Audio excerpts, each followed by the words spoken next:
Book 5 Chapter 4 Episode 15. Harvest. This is one big find, I said with a chuckle. By creating antibodies against poison, my bloody slime's poison resistance level had increased. Wondering what that meant for their disease resistance level, I looked into it and found that they had antibodies against pathogens as well, more than they did for poisons.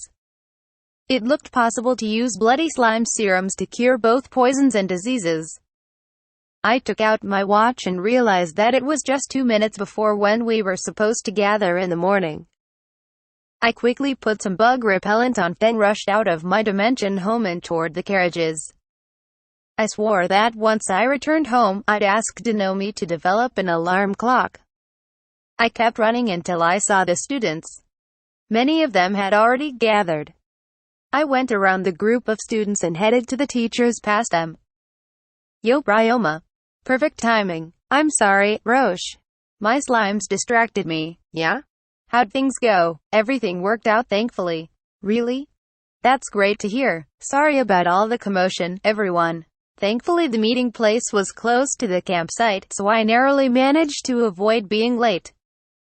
It seemed that everyone there had heard about what happened last night. Everyone was listening, so I used the opportunity to report how the incident concluded. Time to start the morning assembly, then. Attention, everyone. How was your first night in Poison Bug Plains? I'm itchy. I couldn't get any sleep. Most of the students suffered from bug bites. The main purpose of the morning assembly was to perform a roll call and confirm everyone's safety, so we didn't spend too much time on it. For those of you who got bitten, you probably weren't taking enough preventative measures. After you've been treated to the best of our abilities, check on your tools and make sure you're using them right.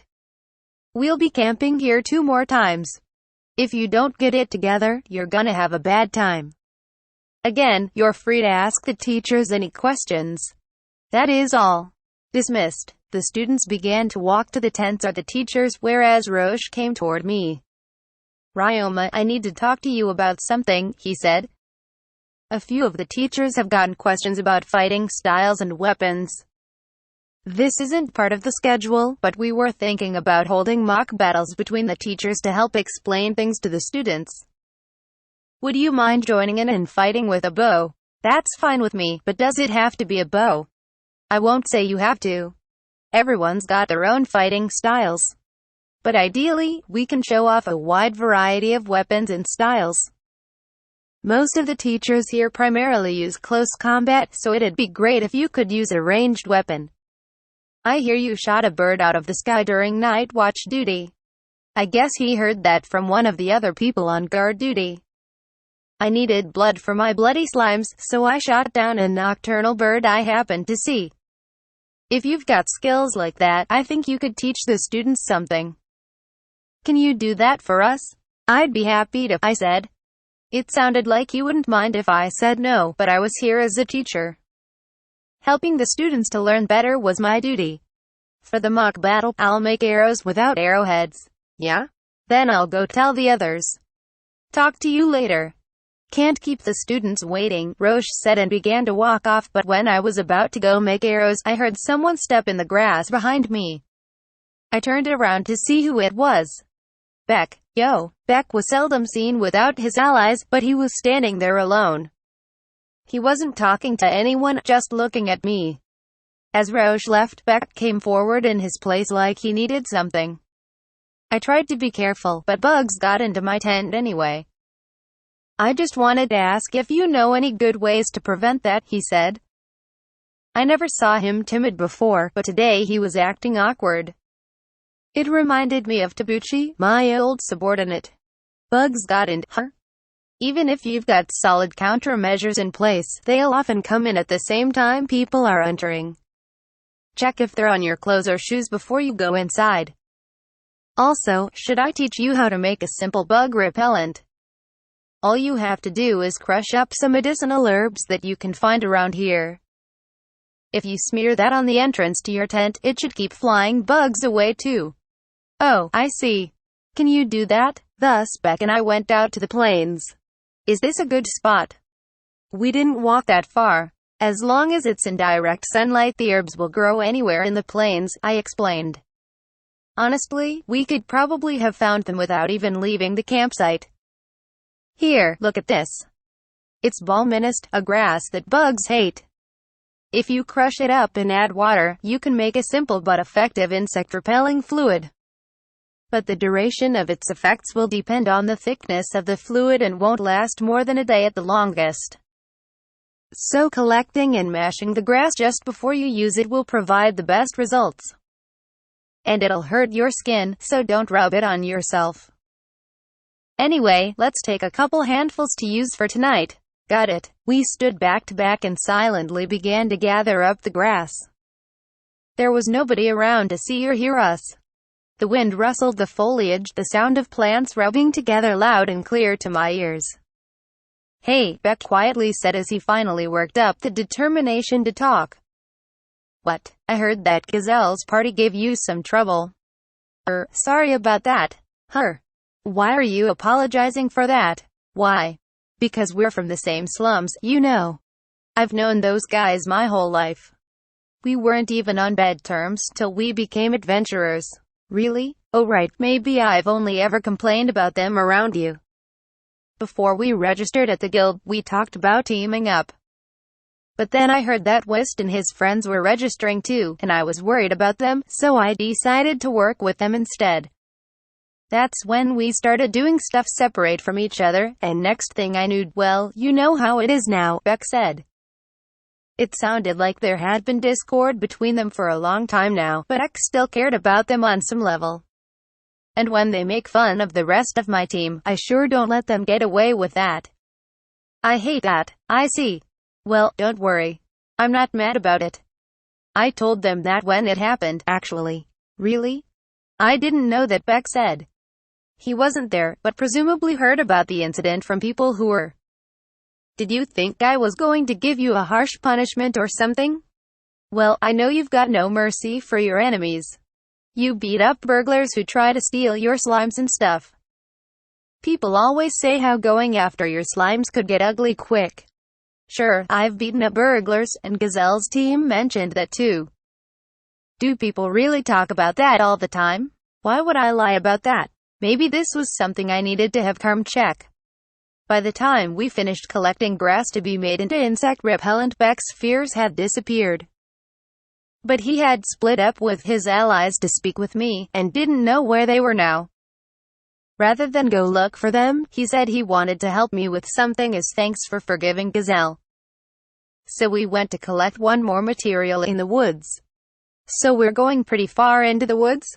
I explored the edges of the woods and the areas near the river when I was gathering food and water yesterday. If it's anywhere, I think it'd have to be further in.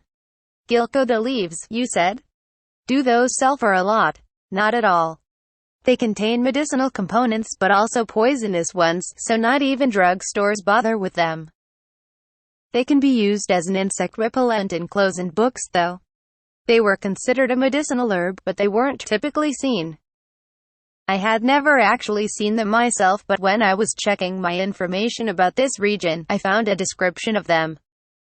Gilkoda is most easily identified by its smelly fruit. Touching those fruits can give you a rash, so be careful. If it's smelly, then maybe Ruth or Rumil could find it fast. Those dog beastkin siblings? Maybe they could find it, but they'd probably hate it. It smells that bad. I haven't actually seen them before, but I know the special properties of the leaves. I know of herbs with the exact same properties right down to the symptoms of their poisons, so I wanted to check these leaves for myself. Gilkoda trees had smelly fruit. When I looked into further details about these trees, they sounded identical to ginkgos trees commonly planted on roadsides in Japan with leaves that turn yellow in autumn. This world had monsters and other creatures that didn't exist on Earth.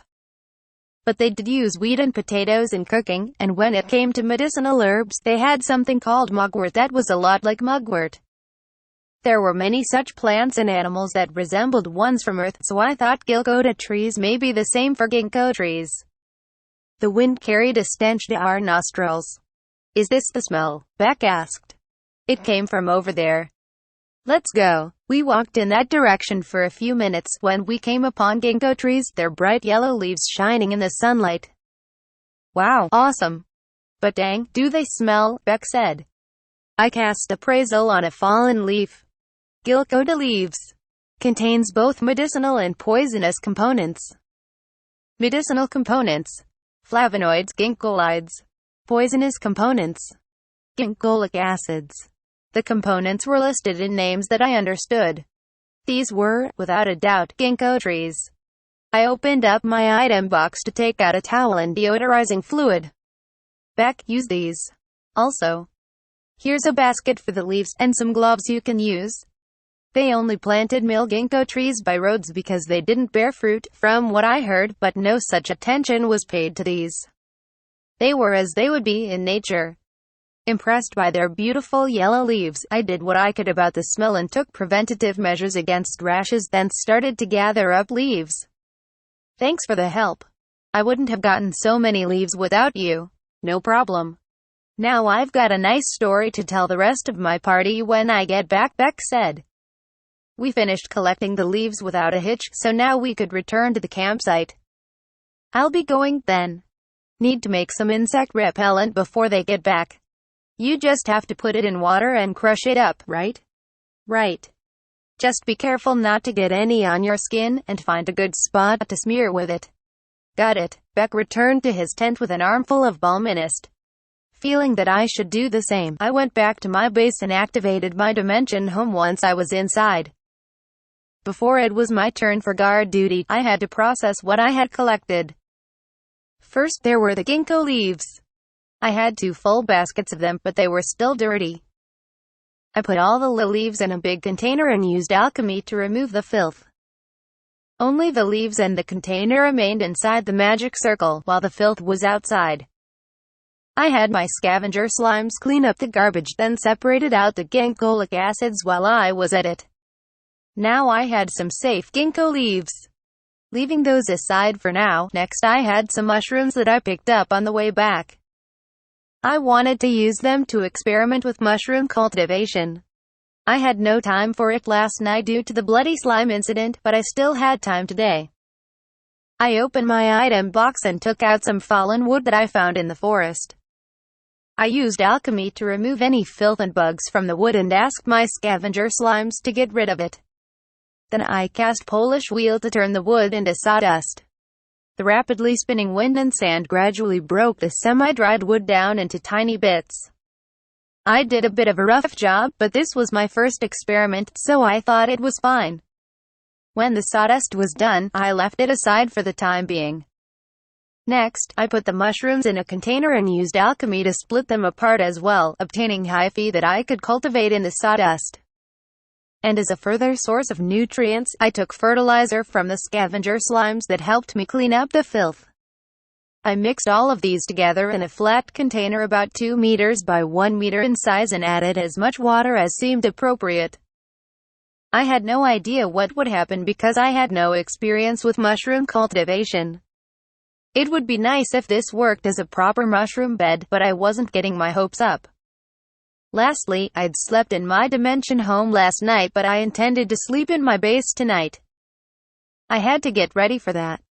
I took about 20 sticky slimes with me as I left the dimension home, then ordered them to crawl up the walls and stick to the ceiling. By having them dangle some tentacles down from up there, they could act like flypaper, catching any flying bugs that got in. I could sense the enthusiasm from the lightly swinging tentacles. They seemed very dependable. Once I also set up a mosquito net and left out an incense burner, I had created a comfortable environment for myself. I kept improving my base until it was time for guard duty.